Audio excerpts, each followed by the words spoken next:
Hi, I'm Derek B., editor of the Peru Tribune, back with you today after a long weekend away and a very busy Tuesday here at the office for tomorrow's news, our daily video feature, in which we tell you a little bit about what to expect in the next day's newspaper. Today is Wednesday, July 23rd, 2014, so I'll be telling you what you can expect to see in the Thursday, July 24th edition of the Tribune, or online tonight at perutribune.com. On our lead story, Chad Abshire has a report for us on a heroin arrest. A Denver man, unfortunately, was discovered in a Peru home after suffering an apparent overdose and was then taken into custody by Peru police.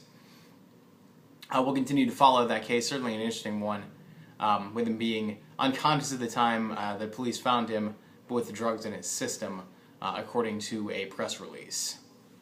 On our display, Chad Abshire went over to the Peru Public Library to see Pete the Cat, or rather, two former teachers who told Pete the Cat stories. They did 4 of them with music. It seemed like a really cool thing. It's the second to last program in the Peru Public Library's summer reading program, which will wrap up next week with bats. So I hope a lot of folks will go out for that one. Also on A1, I went out on a Tuesday night to the Mechanical board meeting, part of why there was no Tomorrow's News video on Tuesday night. They discussed a variety of things, including special education services. They re-upped a contract with Kokomo, Special Education Cooperative, to go through them for services, although they mentioned that there have been discussions among Miami County about a local cooperative. Generally, those services are very expensive to provide, which is why cooperatives are so common.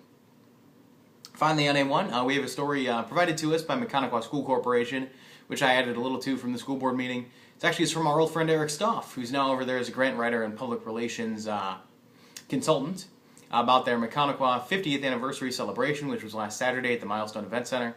Seemed like a really great event, and glad to have some coverage of that in our paper that has the Mechanical perspective, as well as our perspective as well.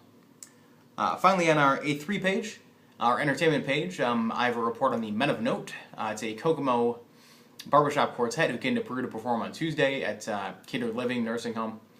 Catered Living said they'd like to have more folks come out to perform there, and seemed like a really good opportunity for them to welcome those guys and for them also to expand their reach into Miami County. On the sports page, we had 2 stories. First, from Nick Roby, a preview of the YMCA Strongest Athlete competition, which is scheduled for next weekend.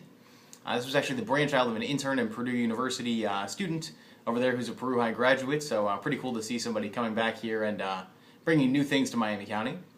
And our display story is about the Miami County Speedway, an update on their season. They're set to have another race on Saturday, and they're continuing through an awards ceremony in early November.